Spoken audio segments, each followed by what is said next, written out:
നിയമസഭാ തെരഞ്ഞെടുപ്പിൽ ഇടതുമുന്നണിയുടെ മുദ്രാവാക്യം തിരിച്ചടിച്ചെന്ന് ഒടുവിൽ സമ്മതിക്കുകയാണ് CPM. LDF അല്ലാതെ മറ്റാരുണ്ട് എന്ന മുദ്രാവാക്യം ശരിയായില്ലെന്നാണ് പാർട്ടിയുടെ വിലയിരുത്തൽ. ജനങ്ങൾക്കിടയിൽ മറ്റൊരു ബോധ്യമാണ് ആ മുദ്രാവാക്യം സൃഷ്ടിച്ചത്. കേന്ദ്ര കമ്മിറ്റി അംഗം P. രാജീവാണ് ഈ തുറന്നുപറച്ചിൽ നടത്തിയത്. വെള്ളാപ്പള്ളിക്കെതിരെ ശക്തമായ നിലപാട് സ്വീകരിക്കുന്നതിൽ വീഴ്ച പറ്റിയിട്ടുണ്ടെന്നും ശബരിമല സ്വർണ്ണക്കൊള്ളയിൽ നടപടിയെടുത്ത് പോകണമായിരുന്നുവെന്നും ഒടുവിൽ P. രാജീവ് തുറന്നു പറയുന്നു. അദ്ദേഹത്തിന്റെ വാക്കുകൾ. പിന്നെ LDF അല്ലാതെ മറ്റാരുണ്ട്, ആ മുദ്രാവാക്യം വേണ്ടത്ര ശരിയായില്ല എന്ന് തന്നെയാണ് പാർട്ടി വിലയിരുത്തിയിട്ടുള്ളത്.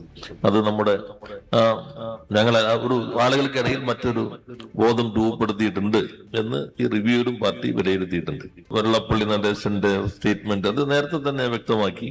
അത്തരം കാര്യങ്ങളിൽ നമുക്ക് ശക്തമായ നിലപാട് സ്വീകരിക്കുന്നതിൽ വീഴ്ച പറ്റിയിട്ടുണ്ട്.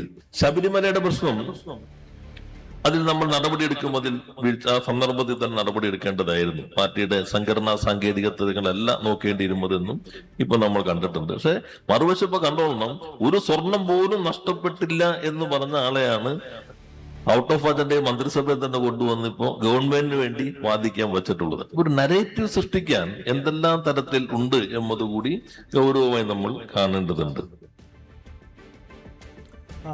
BV അരുൺ ചേരുന്നുണ്ട്. അരുൺ, രാജീവിന്റെ തുറന്നു പറച്ചിൽ ശ്രദ്ധേയമാണ്. ഇത് ഒരുപക്ഷെ CPM ആഭ്യന്തരമായി വിലയിരുത്തിയെങ്കിലും ഇത് തുറന്നു പറയുന്നത് ആദ്യമെന്ന് കരുതാം. ഇത് പരിപാടി എന്തായിരുന്നു? തോമസ് ഐസക് അടക്കമുള്ളവർ ആ വേദിയിൽ ഇരിക്കുന്നത് കാണാമല്ലോ. രാജീവ് പറഞ്ഞതിന്റെ കൂടുതൽ വിശദാംശങ്ങൾ എങ്ങനെയാണ്?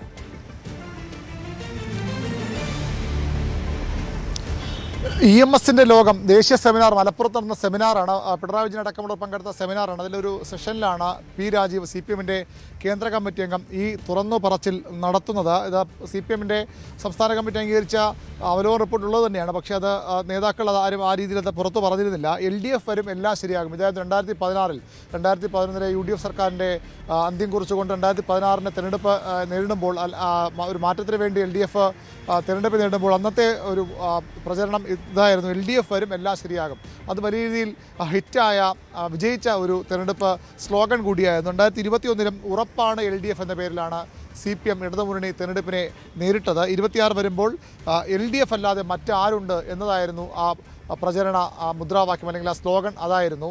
ഏതായാലും അതിപ്പോൾ തിരിച്ചടിയായിരിക്കുന്നു. അന്ന് തന്നെ അത് പ്രതിപക്ഷം ഈ LDF അല്ലാതെ മറ്റാരുണ്ടെന്ന ചോദ്യം CPM ഉന്നയിച്ചപ്പോൾ തന്നെ വലിയ രീതിയിൽ അത് പ്രചരണ ഹോർഡിങ്സുകൾ, ബോർഡുകളൊക്കെ സംസ്ഥാനത്തൊട്ടാകെ പിണറായിയുടെ വലിയ ചിത്രങ്ങൾ വെച്ച ഹോർഡിങ്സൊക്കെ വന്നിരുന്നു. അന്ന് തന്നെ അത് UDF അതിനെ കൗണ്ടർ ചെയ്യാൻ അവർ പറഞ്ഞത് ഇത് അഹങ്കാരമാണ്, ജനങ്ങളെ മുഖവിലേക്കെടുക്കാതെ ജനങ്ങളിൽ വിശ്വാസം അർപ്പിക്കുന്ന അപ്പുറത്തേക്ക് ഞങ്ങളാണ് എല്ലാം, ഞങ്ങളല്ലാതെ വേറെ ആര് എന്ന ഒരു അഹങ്കാരം നിറഞ്ഞ ഒരു പ്രചരണ സ്ലോഗനാണ് CPMന്റെ ഇടതുമുണ്ട് എന്ന വിമർശനം കോൺഗ്രസ് നടത്തിയത്. അത് വലിയ രാഷ്ട്രീയ വിമർശനമായി അവർ മുന്നോട്ട് പോവുകയും ചെയ്തു. അതിൽ അവർ വിജയിച്ചു എന്നാണ് ഇപ്പോൾ CPM കരുതുന്നത്. ജനങ്ങൾക്കിടയിൽ അത് UDF വിജയിച്ചു എന്ന് രാജീവ് തുറന്നു പറയുന്നുണ്ട്. പക്ഷേ അവിടെ ജനങ്ങൾക്കിടയിൽ തെറ്റായ ബോധ്യം അതുണ്ടാക്കി എന്ന് തന്നെ CPMന്റെ കേന്ദ്ര കമ്മിറ്റി അംഗം പറയുകയാണ്. തെരഞ്ഞെടുപ്പ് അവലോകന റിപ്പോർട്ട് തയ്യാറാക്കി സംസ്ഥാന കമ്മിറ്റി യോഗത്തിന് ശേഷമാണ് ഈ സെമിനാർ കഴിഞ്ഞ ദിവസം നടന്നത്. സ്വാഭാവികമായത് കമ്മിറ്റിയുടെ കണ്ടെത്തലാണ്, തീരുമാനമാണ്. അതുകൊണ്ടാണ് അത്തരമൊരു നിലപാട് രാജീവ് സ്വീകരിക്കുന്നത്. LDF അല്ലാതെ മറ്റാരുണ്ട് എന്ന മുദ്രാവാക്യം ശരിയായില്ല എന്ന് പാർട്ടി വിലയിരുത്തി, CPMന്റെ സംസ്ഥാന കമ്മിറ്റി വിലയിരുത്തി തെരഞ്ഞെടുപ്പ് അവലോകന റിപ്പോർട്ടിൽ ഉൾപ്പെടുത്തിയിട്ടുണ്ട്. അതായത് ആ മുദ്രാവാക്യം തിരിച്ചടിച്ചു, അല്ലെങ്കിൽ അത് അഹങ്കാരം നിറഞ്ഞ, ജനങ്ങളെ വിശ്വാസത്തിലില്ലാതെ അമിത ആത്മവിശ്വാസം പ്രകടിപ്പിക്കുന്ന ഒരു മുന്നണിയുടെ അഹങ്കാരം നിറഞ്ഞ ഒരു മുദ്രാവാക്യമായി ജനങ്ങൾ ഏറ്റെടുത്തു എന്ന് തന്നെ CPM കരുതുകയാണ്. അത് ആ രീതിയിൽ ജനങ്ങളുടെ ഇടയിൽ തെറ്റിദ്ധാരണ ഉണ്ടാക്കിയെന്ന് കരുതുകയാണ്. അല്ലെങ്കിൽ കോൺഗ്രസിൻ്റെ പ്രചരണം ആ രീതിയിൽ ജനങ്ങൾ ഉൾക്കൊണ്ടു എന്ന് CPM വിലയിരുത്തുകയാണ്. ആദ്യമായാണ് CPM നേതാവ് ഇത് തുറന്നു പറയുന്നത്. കേന്ദ്ര കമ്മിറ്റിയും കൂടി P. രാജീവ് ഇതിനെ പറയുമ്പോൾ അതിന് കുറച്ചുകൂടി ആധികാരികത കൈവരുന്നുമുണ്ട്. അതിൽ തോമസ് ഐസക്കും സുജാതയും ഉൾപ്പെടെയുള്ള CPMന്റെ മറ്റ് കേന്ദ്ര കമ്മിറ്റി അംഗങ്ങളും പങ്കെടുത്ത ഒരു സെമിനാറിൻ്റെ വേദിയിലാണ് രാജീവ് ഇത് വ്യക്തമാക്കുന്നത്. വെള്ളാപ്പള്ളിയിൽ തെറ്റുപറ്റിയെന്ന് CPM തുറന്നു പറഞ്ഞു. വെള്ളാപ്പള്ളിയുടെ ആ നിലപാട് തെറ്റുപറ്റി.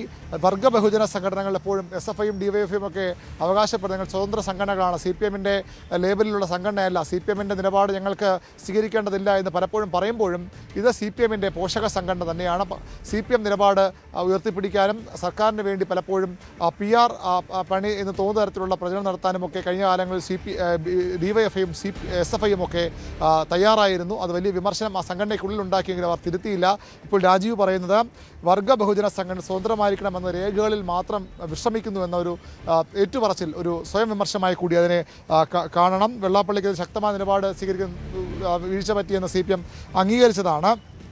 ഏതായാലും ഈ അനുഭവങ്ങളിൽ നിന്നൊക്കെ പാഠം പഠിച്ച് മുന്നോട്ട് പോകുമെന്നാണ് രാജീവ് വ്യക്തമാക്കുന്നത്. പാർട്ടിയുടെ സംഘടനാ സാങ്കേതിക തത്വങ്ങൾ മാത്രമല്ല ഈ ശബരിമല സ്വർണ്ണക്കടത്തിലടക്കം തിരിച്ചടി ഉണ്ടായെന്ന് CPM നേരത്തെ സമ്മതിച്ചതാണ്. അത് പത്മകുമാറിന്റെ നടപടി വേണമെന്ന ആവശ്യം എല്ലാ തലങ്ങളും ഉയർന്നു വന്നിട്ടും അന്ന് സംരക്ഷിക്കാനാണ് CPM നേതൃത്വം തയ്യാറായത്. ഇന്നലെ അദ്ദേഹത്തെ സസ്പെൻഡ് ചെയ്തിരിക്കുന്നു. പക്ഷേ അതിനപ്പുറത്തേക്കുള്ള നടപടി ഉണ്ടാകുമെന്ന് പൊതുവിൽ പ്രതീക്ഷിക്കപ്പെട്ടു. എങ്കിലും സസ്പെൻഷനിൽ ഒതുങ്ങുന്നു. അതും രാജീവ് ഈ ചർച്ചയിൽ സംവാദത്തിൽ രാജീവ് തുറന്നു പറയുന്നുണ്ട്. ശബരിമല സ്വർണ്ണക്കൊള്ളയിൽ നടപടിയെടുത്ത് പോകണമായിരുന്നു. പാർട്ടിയുടെ സംഘടനാ സാങ്കേതികത്വങ്ങൾ പറഞ്ഞ് അവിടെ നടപടിയില്ലാതെ പോയത് ശരിയായില്ല എന്ന് പാർട്ടി കണ്ടെത്തിയെന്ന് തന്നെയാണ് രാജീവ് അവിടെയും വ്യക്തമാക്കുന്നത്. വികസന പ്രവർത്തനങ്ങൾ നടത്തിയത് കൊണ്ട് വലിയ പ്രശ്നങ്ങളില്ലാതെ കടന്നു പോകും എന്ന ഒരു വിലയിരുത്തൽ CPMന്റെ നേതാക്കൾക്കുണ്ടായിരുന്നു. പക്ഷേ അത് ശരിയായില്ല എന്നുകൂടി CPM വിലയിരുത്തുകയാണ്. ആ തുറന്നു പറച്ചിൽ പാർട്ടി ഇപ്പോൾ എല്ലാ തലങ്ങളിലും നടത്തുകയാണ്.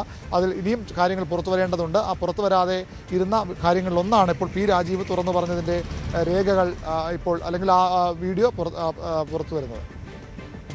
അരുൺ, ഒരു പ്രധാനപ്പെട്ട കാര്യം കൂടി, LDF അല്ലാതെ മറ്റാരുണ്ട് എന്ന് വാചകം എഴുതി വെക്കുന്നതിൻ്റെ ഇടതു സൈഡിൽ പിണറായി വിജയൻ്റെ അന്നത്തെ മുഖ്യമന്ത്രിയുടെ ഫോട്ടോയാണ്. അപ്പോൾ ഒരു വ്യക്തിയിൽ മാത്രം കേന്ദ്രീകരിച്ചുള്ള ക്യാമ്പയിൻ. ചർച്ചയിൽ പിണറായി വിജയൻ്റെ പേരോ ഈ പരാമർശങ്ങളൊന്നും ഉണ്ടായിട്ടില്ലെങ്കിൽ കൂടിയും ഇതിൻ്റെ ഒരു ആകത്തുക ക്യാമ്പയിൻ മൊത്തത്തിൽ പൊളിഞ്ഞു എന്നതാണല്ലോ. അപ്പോൾ അവിടെ ഒരാളെ ഉയർത്തിക്കാട്ടിയതും ഒരു പരോക്ഷ വിമർശനമായി ഇവരുടെയൊക്കെ ഉള്ളിലുണ്ടോ? അതല്ലെങ്കിൽ കമ്മിറ്റി റിപ്പോർട്ടുകളിലൊക്കെ അത് പരാമർശിക്കപ്പെടാൻ സാധ്യതയുണ്ടോ?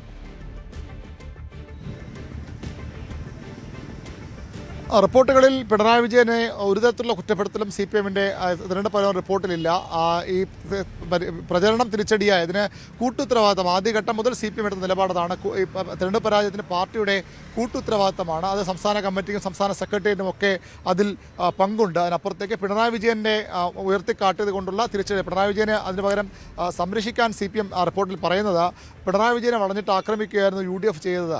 അതുകൊണ്ട് അത് ജനങ്ങൾക്കിടെ തെറ്റിദ്ധാരണ ഉണ്ടാക്കിയിരിക്കാം. പക്ഷേ പിണറായി വിജയൻ്റെ ഭാഗത്ത് ഏകദേശത്തിന് വീഴ്ചയുണ്ടായിരുന്നു, അല്ലെങ്കിൽ പിണറായി വിജയനെ മാത്രം ഉയർത്തിക്കാട്ടി ഇത്തരം പ്രചരണം നടത്തിയതുകൊണ്ട് LDF അല്ലാതെ മറ്റാരുണ്ട് ചോദിച്ചുകൊണ്ട് പിണറായി വിജയൻ്റെ ബോർഡുകളാണ്, ഹോർഡിങ്സുകളാണ് സംസ്ഥാനത്ത് വ്യാപകമായി വച്ചത്. അത് മുന്നണിയിലെ മറ്റ് നേതാക്കളെ പോലും അല്ലെങ്കിൽ മന്ത്രിസഭയിലെ മറ്റാളുകളെ പോലും ആരും ഇതിൽ ഉൾക്കൊള്ളിച്ചിരുന്നില്ല.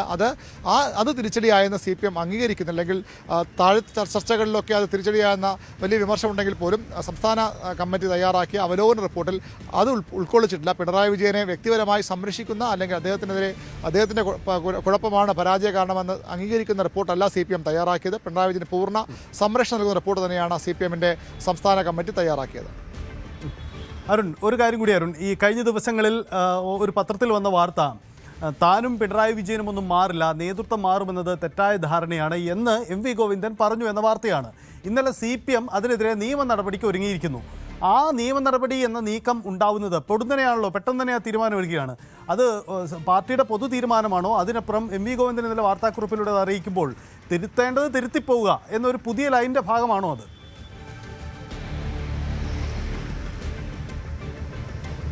തീർച്ചയായിട്ടും അങ്ങനെ തന്നെ കരുതണം. കാരണം പല വാർത്തകളും സ്വാഭാവികമായും ഉൾപാർട്ടി ചർച്ചകൾ ഇവിടെ ഈ വാർത്ത വന്ന പത്രത്തിൽ വന്നതും AKG സെൻട്രൽ നടന്ന മേഖലാ റിപ്പോർട്ടിങ്ങിൽ വന്ന ഒരു ചർച്ചയാണ്. അതിൽ MV ഗോവിന്ദൻ മറുപടി പറഞ്ഞു എന്ന തരത്തിലാണ് വാർത്ത വന്നത്. മറ്റു മാധ്യമങ്ങളൊന്നും ആ രീതിയിൽ ആ വാർത്ത ഏറ്റെടുത്തിട്ടുമില്ല. നമുക്കും അത് സംബന്ധിച്ച് വിവരങ്ങൾ ലഭ്യമായിട്ടില്ല. ഏതായാലും മാധ്യമം അങ്ങനെ വാർത്ത റിപ്പോർട്ട് ചെയ്യുമ്പോൾ അങ്ങനെയുള്ള കാര്യങ്ങൾ സ്വാഭാവികമായും അതിലൊരു അഹങ്കാരത്തിൻ്റെ കൂടി പശ്ചാത്തലമുണ്ട്. MV ഗോവിന്ദൻ അങ്ങനെ പറയുകയാണ്. കാരണം സമഗ്രമായ തിരുത്തൽ വേണം, അഴിച്ചുപണി വേണമെന്ന ആവശ്യമാണ് CPMന്റെ എല്ലാ തലങ്ങളിലും ഉയർന്നു വന്നത്.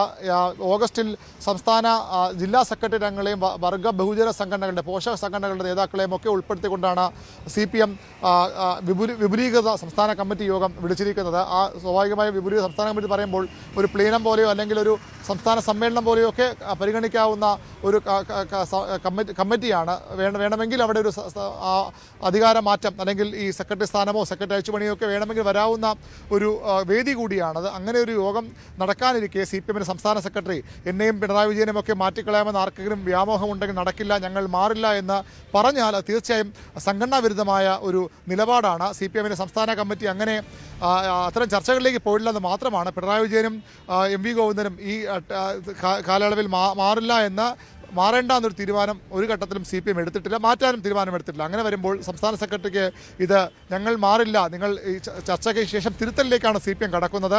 സമ്പൂർണ്ണ തിരുത്തലായിട്ടില്ല, ഇപ്പോൾ സംസ്ഥാന കമ്മിറ്റി വരെ ആയിട്ടുണ്ട്, അത് മേഖലാ റിപ്പോർട്ടിംഗ് നടന്നു. ഇനി കീഴ്ഘടകങ്ങളിലേക്ക് ബ്രാഞ്ച് വരെ ഈ ചർച്ചകൾ പോകണം. അതിനുശേഷം ഓഗസ്റ്റിൽ സംസ്ഥാന വിപുലീകൃത സംസ്ഥാന കമ്മിറ്റി വിളിച്ചു ചേർക്കണം.